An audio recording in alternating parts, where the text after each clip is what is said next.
Buenos días a todos, somos Entreguerras y esto es Informativo Geopolítico, unos minutos en los cuales intentaremos resumirte toda la actualidad geopolítica acaecida durante el fin de semana del 22 al 24 de agosto de 2025.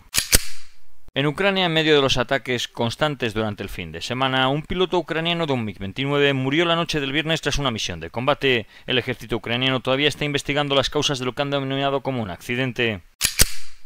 Varios de los misiles rusos de ataque durante la noche del viernes impactaron en una fábrica de electrónica en Mukachevo, en la región de Transcarpatia, al oeste de Ucrania. Esta fábrica pertenece a Flex Ltd, una empresa multinacional de manufactura estadounidense-singapurense. El suministro de petróleo a Hungría se ha visto suspendido de nuevo durante el fin de semana, según informó Budapest, debido a un ataque ucraniano sobre la estación rusa de bombeo de petróleo Necha, asociada al oleoducto Druzhba. Esta vez sí que ha suscitado reacciones internacionales, la más importante al presidente Donald Trump, que mostró su enfado por los recientes ataques ucranianos contra este oleoducto, que abastece de crudo a Hungría y Eslovaquia, dos miembros de la OTAN. De hecho, el primer ministro húngaro, Viktor Orbán, reveló una nota manuscrita que Donald Trump le envió, en la que dijo que estaba muy enfadado por los ataques. Orbán, por su parte, criticó duramente a Kiev, recordando que Hungría suministra electricidad y combustible a Ucrania de manera constante, mientras esta bombardea una infraestructura clave para su abastecimiento energético. Ha calificado la acción de muy poco amistosa y ha deseado éxito a Donald Trump en sus esfuerzos de mediación con Moscú. Por su parte, el ministro de Exteriores ucraniano, Andriy Sybiha, ha respondido que es Rusia y no Ucrania quien ha iniciado la guerra y la que tiene que tener las responsabilidades por las interrupciones que se produzcan.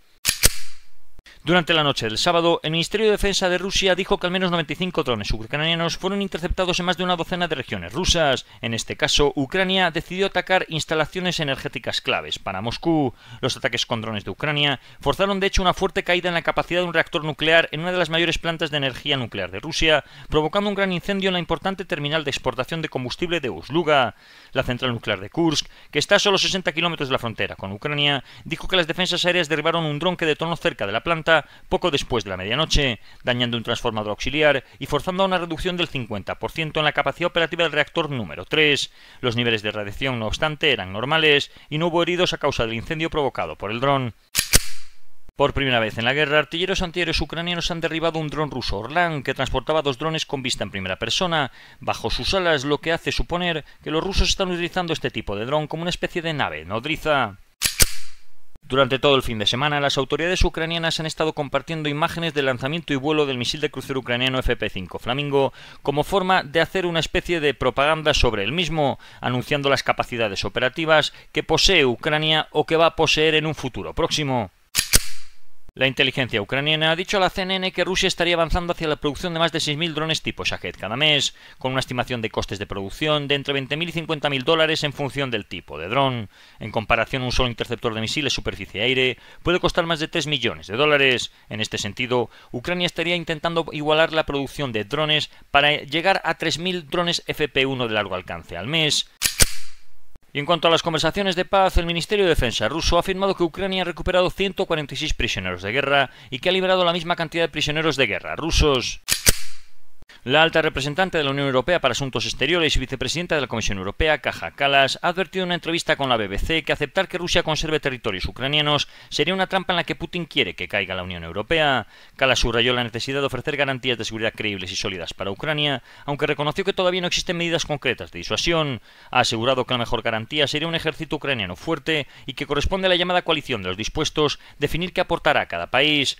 Respecto a la reciente cumbre en Alaska, Kallas afirmó que Putin obtuvo todo lo que quería, desde la ausencia de sanciones hasta un recibimiento favorable, lo que, según ella, solo ha reforzado su determinación de continuar la guerra sin hacer concesiones. Por su parte, el primer ministro de Estonia ha dicho que su país estaría dispuesto a unirse a una operación de mantenimiento de la paz en Ucrania. Según el medio alemán Welt, citando fuentes anónimas de la Unión Europea, China estaría preparándose para enviar fuerzas de mantenimiento de la paz a Ucrania en caso de un alto el fuego. Sin embargo, solamente estaría dispuesta a hacerlo si las fuerzas de mantenimiento de la paz se desplegasen con un mandato de Naciones Unidas. El 22 de agosto se celebró una reunión clave entre el secretario de Estado estadounidense Marco Rubio, jefe del gabinete ucraniano Andriy Yermak, asesores europeos, representantes de la OTAN y de la Comisión Europea. Su objetivo era definir un modelo de seguridad de posguerra para Ucrania que podría concretarse durante esta semana entrante. El secretario general de la OTAN, Mark Rutte, subrayó que las garantías deben disuadir de forma permanente a Rusia de una agresión a Ucrania. El acuerdo tendría dos pilares: fortalecer el ejército ucraniano y asegurar los compromisos de defensa de Estados Unidos y Europa. El paquete incluiría incluiría suministro de armas, apoyo financiero, intercambio de inteligencia y entrenamientos conjuntos. Kiev ha propuesto que estos compromisos se formalicen en acuerdos bilaterales vinculantes, ratificados por los parlamentos nacionales, para que las garantías sean reales, concretas y operativas. Según The Wall Street Journal, los intentos de Donald Trump de impulsar un acuerdo de paz para Ucrania se habrían estancado. A pesar del cierto optimismo inicial, crece la incertidumbre sobre hasta dónde estaría dispuesto a presionar a Putin o respaldar a Ucrania.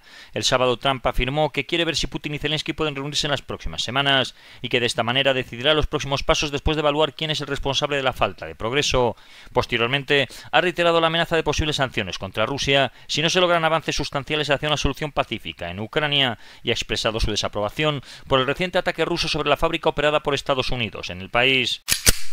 Por su parte, Rusia, a través de Sergei Lavrov, ha reiterado que Moscú espera que se frustren los intentos de los países occidentales de interrumpir el proceso de negociaciones sobre Ucrania, establecido por los presidentes ruso y estadounidense. También ha vuelto a incidir en que cualquier acuerdo debe ser jurídicamente seguro y vinculante, y que para ello debería ser firmado por un representante legítimo del pueblo ucraniano, y en este sentido, no consideran que Zelensky lo sea. Mientras tanto, países occidentales continúan ayudando a Ucrania con dinero y armas, y es que con la celebración del 34º día de la independencia de Ucrania, la Unión Europea aprovechó para anunciar el desembolso de más de 4.000 millones de euros en ayuda financiera al país. El presidente del Comité Militar de la OTAN, Giuseppe Capodragone, ha afirmado que los aliados han aportado 50.000 millones de dólares a Ucrania durante 2024 y que en lo que va de 2025 llevan 33.000 millones con la esperanza de acabar en cifras similares. Dragone ha destacado la capacidad de combate de las fuerzas ucranianas y la necesidad de sostenerlas como modelo de defensa para Europa.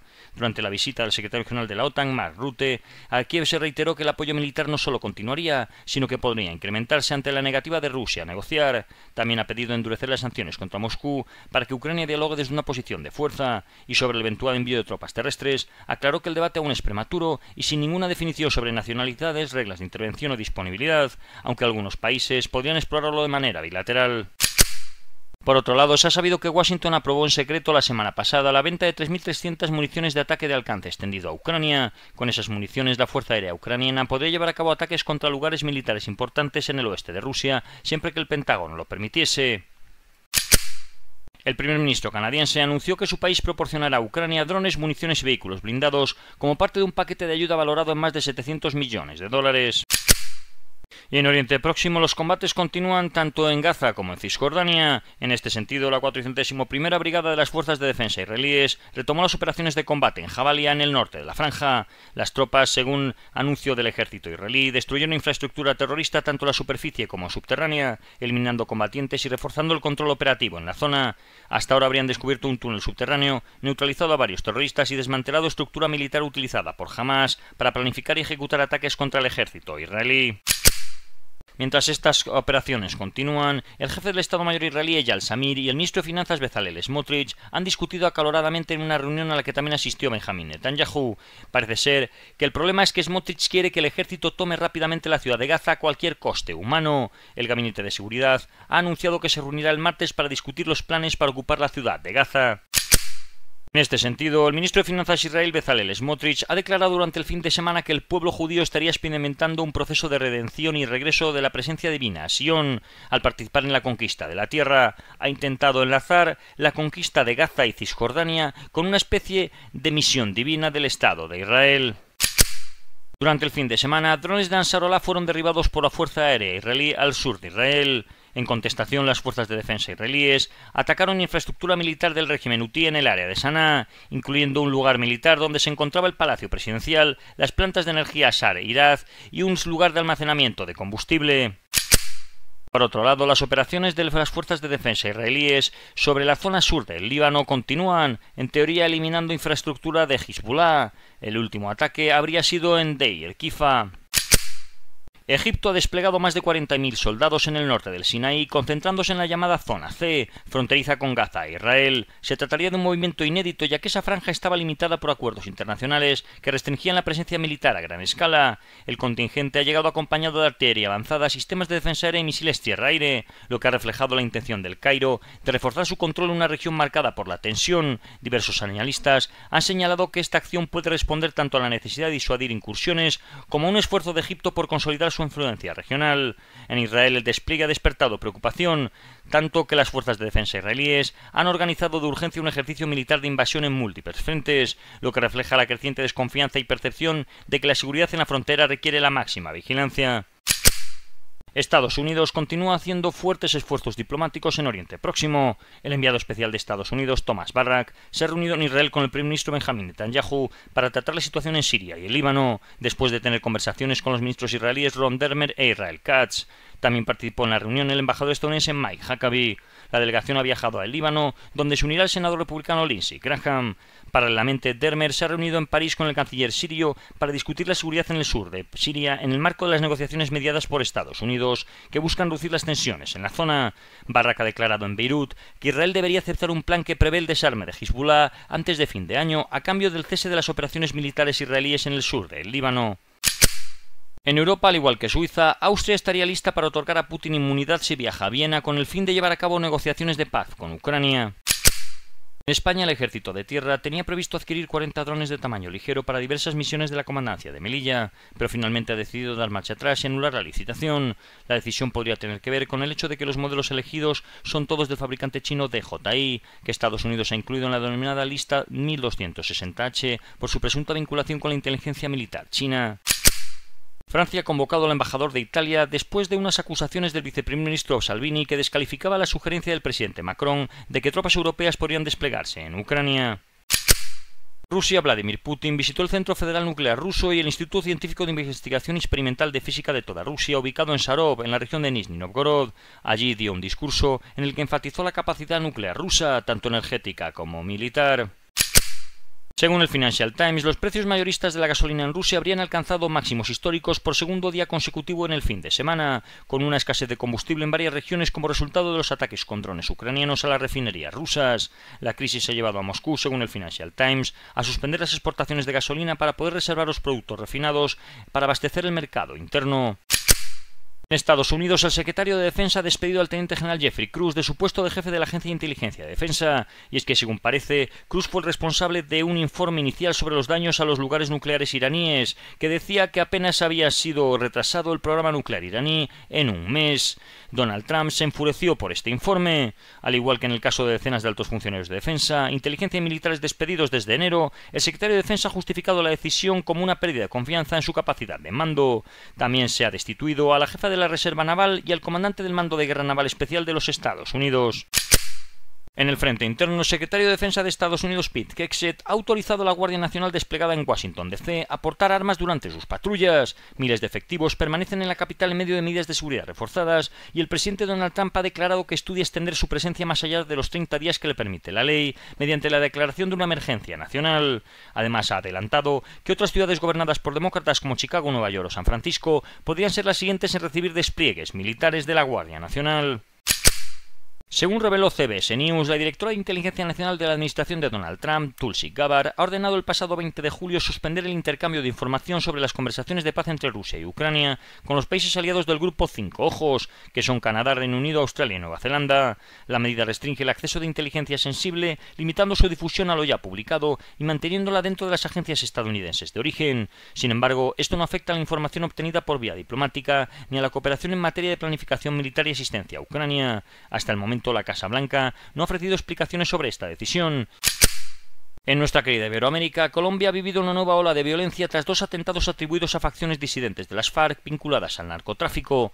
En Cali, un coche bomba explotó frente a la base aérea Marco Fidel Suárez, causando 6 muertos y más de 60 heridos. El alcalde Alejandro Eder declaró la ley marcial, restringió la circulación de camiones pesados y ofreció una recompensa por información sobre los responsables. Horas antes, un helicóptero policial que participaba en la erradicación de cultivos de coca fue derribado por un dron en la zona rural cerca de Medellín, dejando 12 agentes muertos. El presidente Gustavo Petro y el ministro de Defensa Pedro Sánchez señalaron a distintos grupos extendidos de las FARC como los responsables. Los ataques no hacen más que mostrar cómo el crimen organizado en la región ya ha incorporado nuevas tecnologías, como el uso de drones para reforzar su capacidad ofensiva. Un análisis del canal ruso Rivar ha planteado que Venezuela podría adquirir drones Geran de fabricación rusa, alterando el equilibrio estratégico en el Caribe. El interés surge en un contexto de mayor actividad militar en la región. Según este informe, una flota de hasta 2.000 drones daría a Caracas la capacidad de amenazar bases estadounidenses en el Caribe e incluso en territorio continental. Aunque Washington dispone de defensas antiaéreas, un ataque masivo obligaría a ampliar sus recursos, encareciendo cualquier escalada en un momento en el que ya se enfrenta a compromisos en el Indo-Pacífico y Oriente Próximo. Además, el suministro de drones a Venezuela reforzaría su capacidad de disuasión y podría alentar a otros países a buscar en Moscú un proveedor de armamento de bajo coste y largo alcance. En Asia, según revelaciones de The Washington Times, un grupo de hackers europeos ha filtrado documentos que muestran la cooperación militar entre Rusia y China en un proyecto secreto llamado Sword 208. Los archivos han indicado que Pekín y Moscú trabajan en un sistema automatizado de mando y control diseñado para operaciones aerotransportadas del Ejército Popular de Liberación. El objetivo sería preparar a las fuerzas chinas para un posible asalto aéreo en una invasión de Taiwán. Los documentos obtenidos en julio por el colectivo Black Moon detallan que China ha invertido más de 4 millones de euros en el proyecto, que permitiría coordinar de forma segura comunicaciones, intercambio de información táctica, planificación de visiones y designación de objetivos. La filtración confirma un escenario poco discutido, que la estrategia china sobre Taiwán incluye no solamente un ataque marítimo, sino también un desembarco aéreo a gran escala. Durante el fin de semana, Corea del Norte ha realizado ciertas maniobras ceremoniales con el fin de glorificar la participación de sus tropas en la guerra de Ucrania. El ministro de Exteriores de la India, Jai Shankar, ha reafirmado que su país actuará siempre en defensa de su interés nacional, incluso ante las crecientes tensiones con Estados Unidos por cuestiones comerciales y la compra de crudo ruso. Jai Shankar ha subrayado que proteger a los agricultores, mantener la autonomía estratégica y rechazar la mediación externa son principios innegociables para el gobierno indio. En un mensaje directo a Washington, calificó de irónico que una administración estadounidense proempresarial critique a otros países en lugar de centrarse en sus propios asuntos. En África, el ejército de Níger ha anunciado la muerte de Bakura, un destacado líder de Boko Haram, durante una operación militar en la cuenca del lago Chad, donde confluyen las fronteras de Nigeria, Chad y Camerún. Según el comunicado oficial, Bakura fue abatido en la región de Difa tras un ataque aéreo el pasado 15 de agosto. En Sudán, las fuerzas conjuntas de Sudán, una coalición de grupos armados de Darfur aliados al ejército sudanés, afirman haber repelido un gran avance de las fuerzas de apoyo rápido en Sumeima, en el fuente de Kordofán, durante el viernes. Se cree que cientos de combatientes de las fuerzas de apoyo rápido supuestamente fueron abatidos en el oeste de El Obeid. La batalla en el norte de Kordofán es una de las más grandes que ha vivido Sudán. El expresidente congoleño Joseph Kabila, quien se ha enfrentado a un juicio in absentia en un tribunal militar, ha sido condenado a la pena de muerte. El auditor general de las Fuerzas Armadas de la República Democrática del Congo ha descrito a Kabila como el autor intelectual de la violencia cometida por el M23, incluyendo asesinatos, violaciones y torturas. Y esto ha sido todo por hoy. Si queréis profundizar en las noticias que hemos comentado, leer alguna de ellas o visualizar diferentes vídeos de actualidad, os recordamos que estamos en la aplicación Telegram, con nombre de usuario @entre_guerras. Que tengan un buen día y recuerden el main.